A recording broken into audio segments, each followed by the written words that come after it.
Много хора ме питат какво мисля за етап 3 в Soho. Мисля, че този комплекс се затвърди като може би най-луксозния в България в момента. Хъс правят уникални проекти.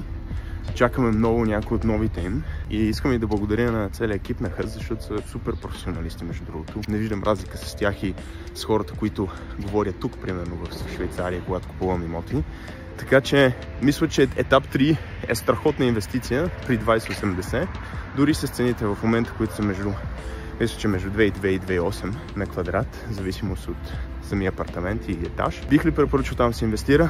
Аз лично бих, защото имайте предвид, че това каре около зоологическата градина в София, проектите, които в момента се строят там вече от BLD, от Smart Tower, тази Twin Tower проекта, също SAP бизнес центъра, целият бизнес парк около WorkBetter и новия коуъркинг, който WorkBetter ще отвори. Всичкото това ще бъде, може би, най-скъпия район в България. Така че, какво мисля за етап 3?